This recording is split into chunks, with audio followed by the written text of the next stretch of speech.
probably one of the first people I met when I started attending Cornerstone Church, and I was just getting right with the Lord. You know, I'd been, living all crazy and doing everything that I was big enough to do. So she probably doesn't even know how much just watching her and how she conducted herself, with everybody, and how she treats her husband and stuff actually influenced me at that time that I first met her. Oh my God. But she's an awesome person. Miss Sheri Traxler has been doing health coaching for over 30 years, and she just wants to help ladies break out of the limiting beliefs and habits that keep you from being all that you can be. And we all need to hear about that, don't we? So give a hand for Miss Sheri Traxler. Thank you, Scarlett. No, I had no idea that. Now I'm going to be self-conscious when I'm around you that you're watching me.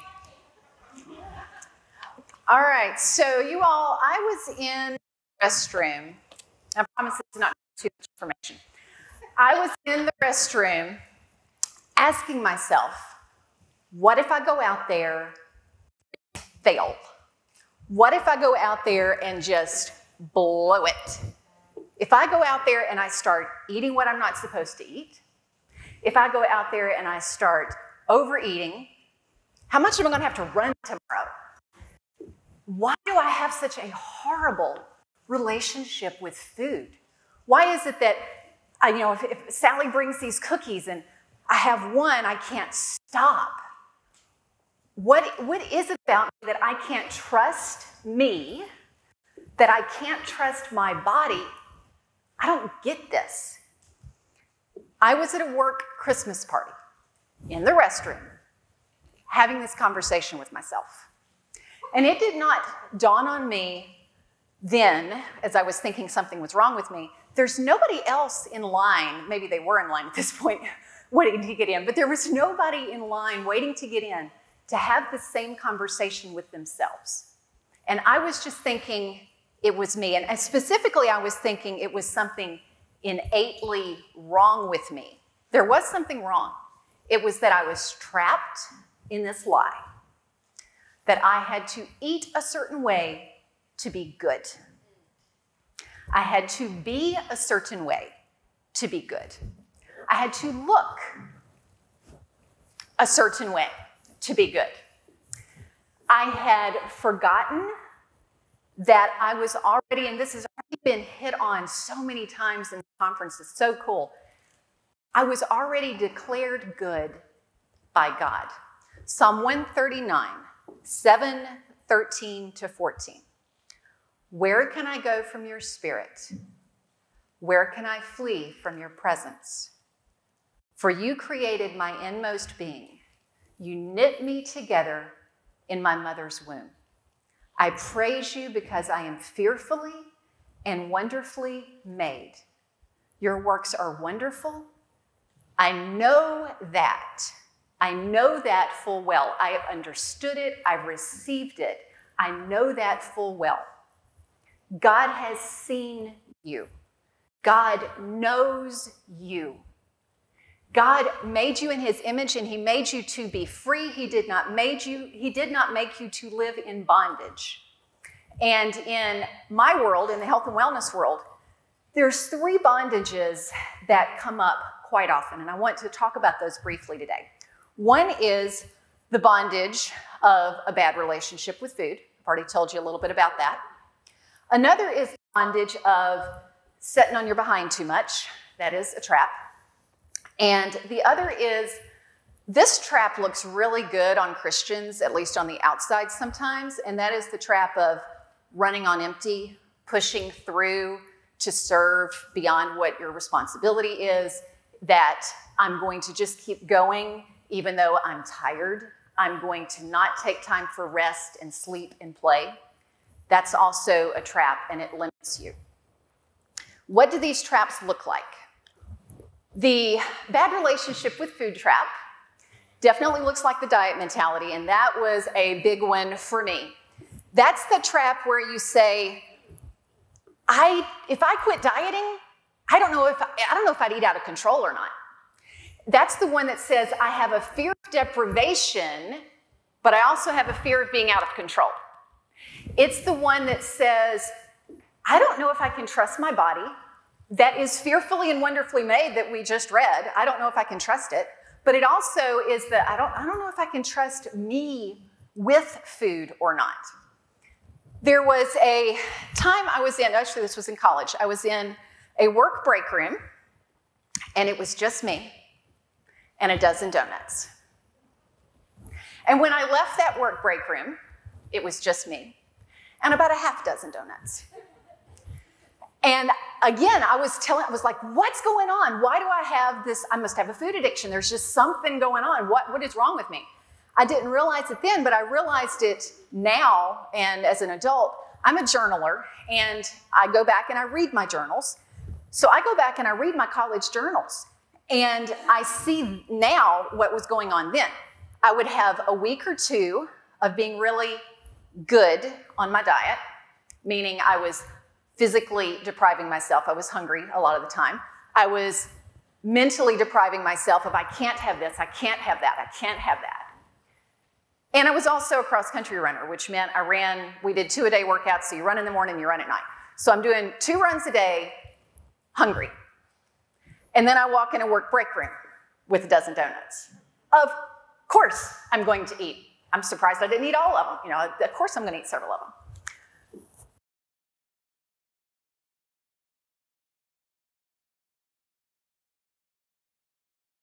Tried to cure boredom with banana bread, or stress to soothe that by going to your pantry and scrounging around and seeing what's there.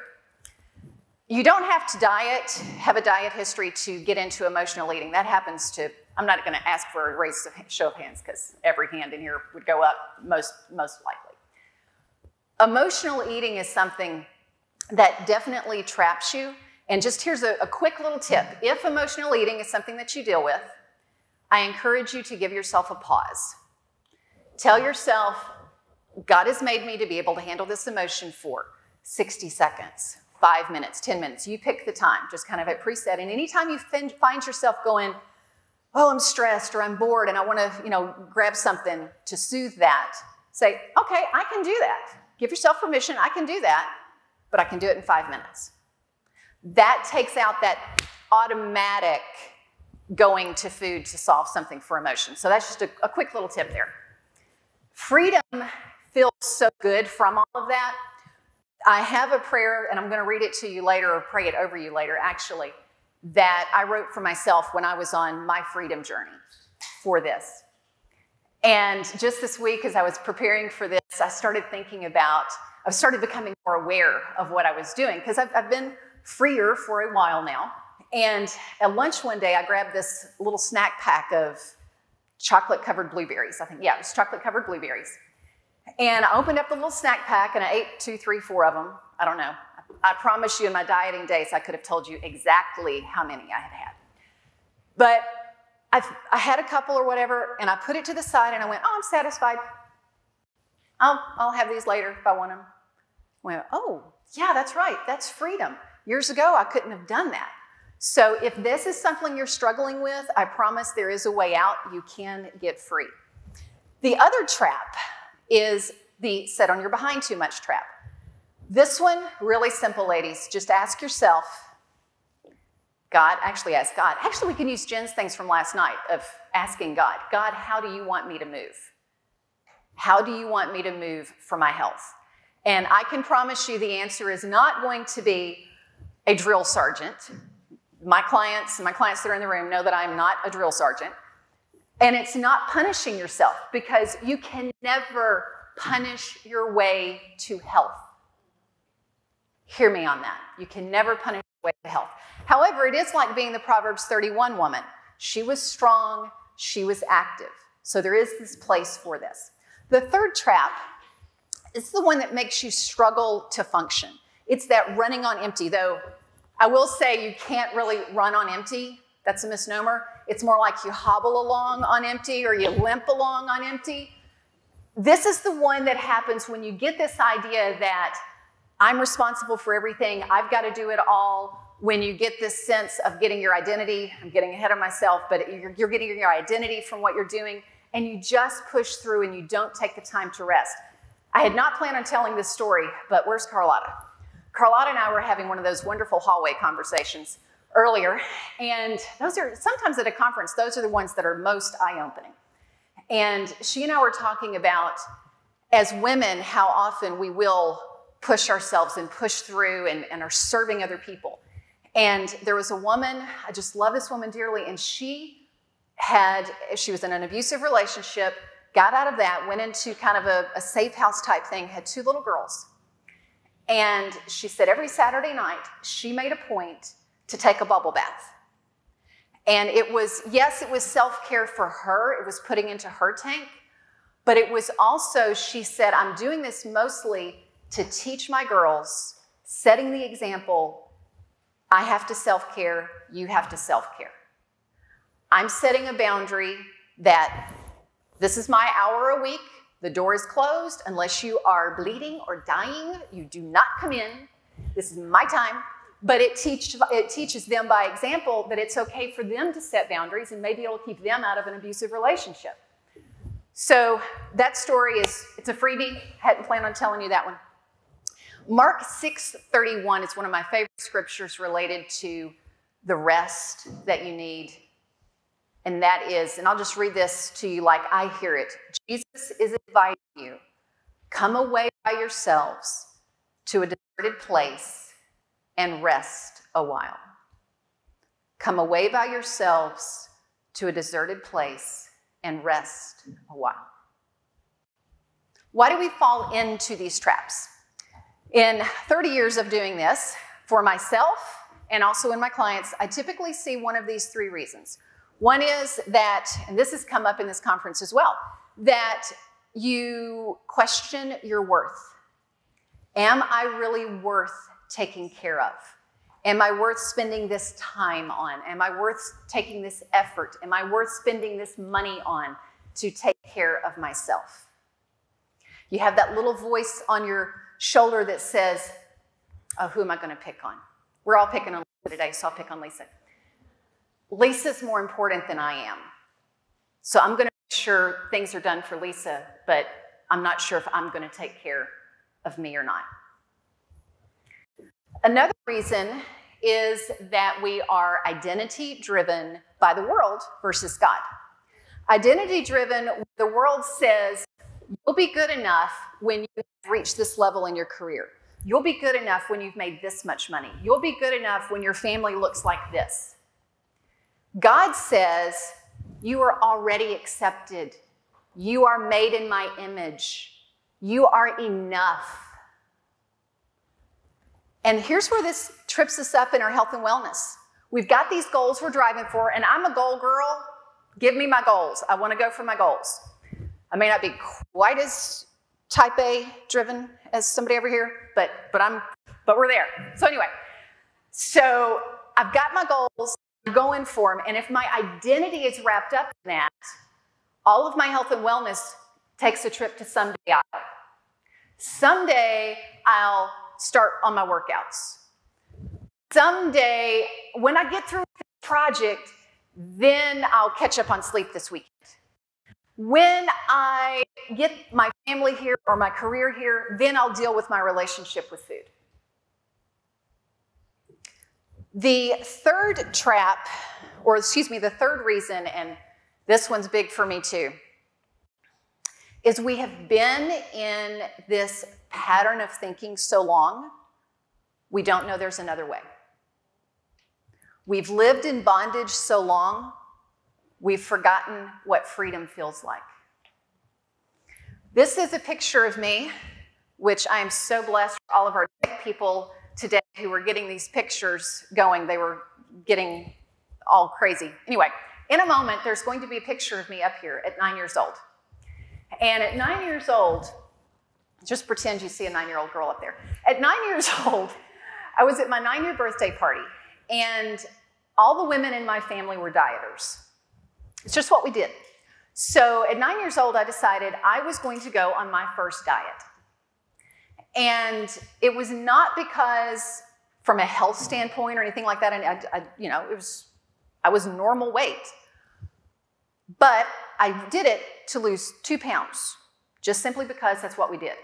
And the next picture that you would have seen after that one is a picture of me as an adult holding the magazine, my first diet and fitness magazine that I bought when I was 9 years old.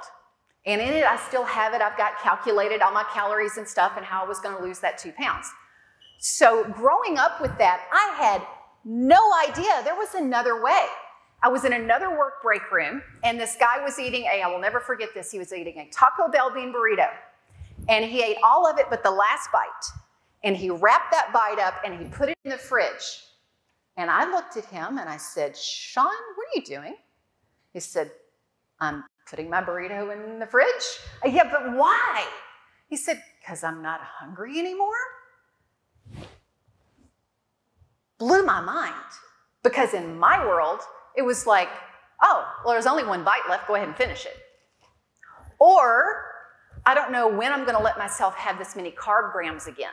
I better go ahead and eat it now. Or I don't know when I'm going to let myself have this many fat grams, because I think that's what we were counting at that time. Fat grams, better go ahead and eat it now. It got me to this place of understanding there was another way. And I said, I want that. I want that freedom. And I'm going to have it. So I started my journey of freedom. And later on, I do want to read my prayer to you that I had written during that time. But I want you to understand what I came to understand then, and that is, you are made in God's image. God does not want you, his image, trapped. John 10:10 tells us that the thief comes to steal, kill, and destroy. Anything that steals your confidence, which all of those things I've talked about, all those traps, they steal your confidence, destroy your confidence, they steal your freedom.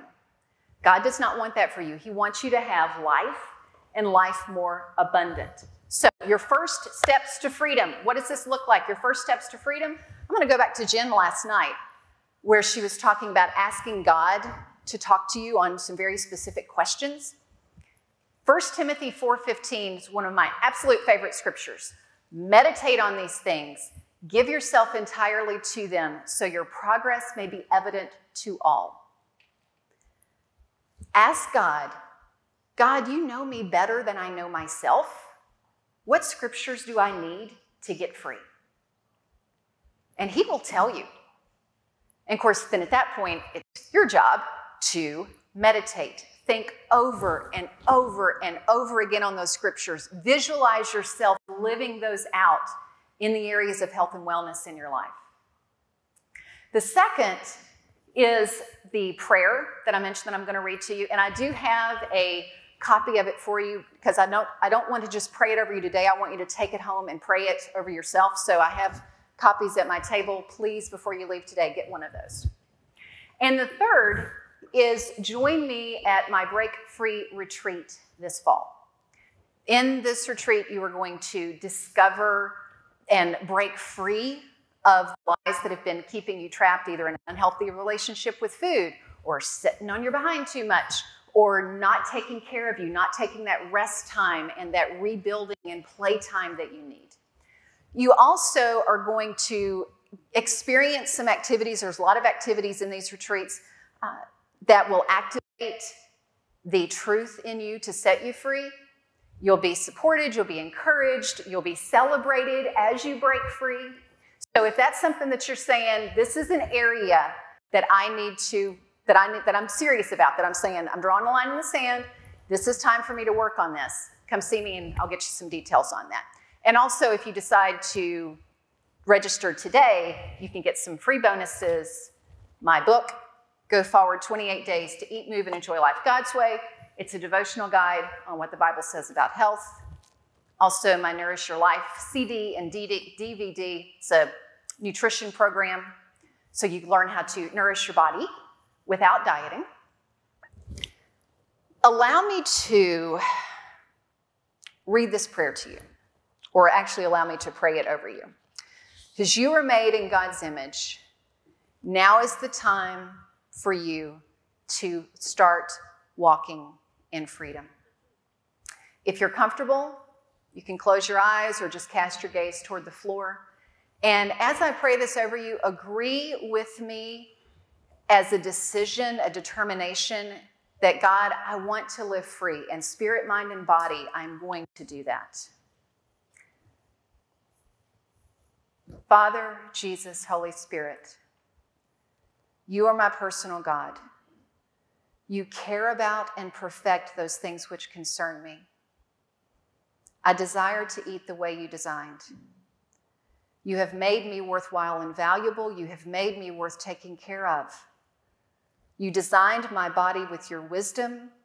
I can trust the way you designed it perfectly. I can trust that it will tell me properly what it needs, when it needs it, and how much it needs. It's my job to listen to all of its cues.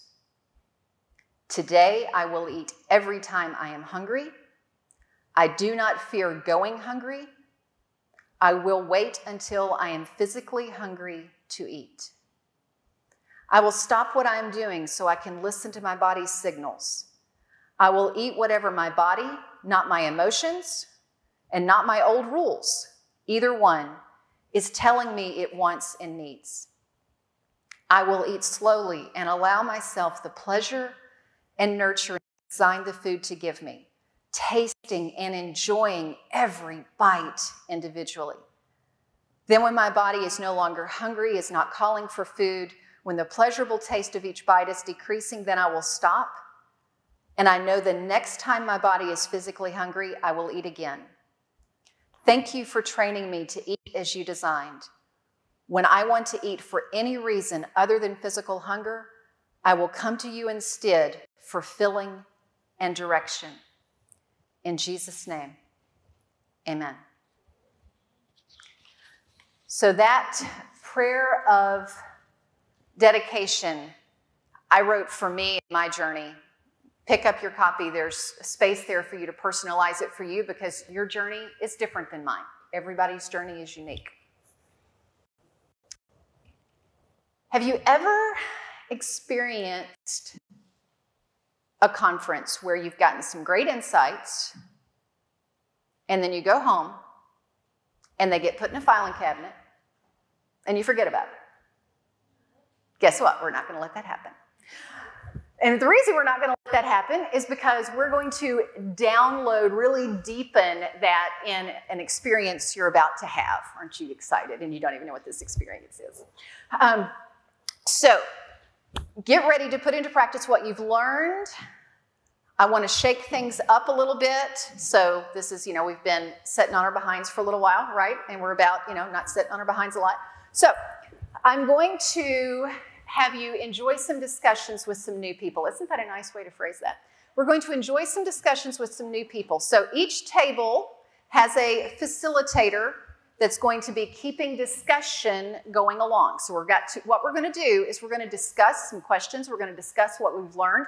We're going to discuss how we're going to go home and apply these things that we have been learning, how that's going to impact our lives. Give you a few guidelines before we start our moving around. Dropping hints here of what you're going to be doing. I don't want you to be totally shocked. So some guidelines.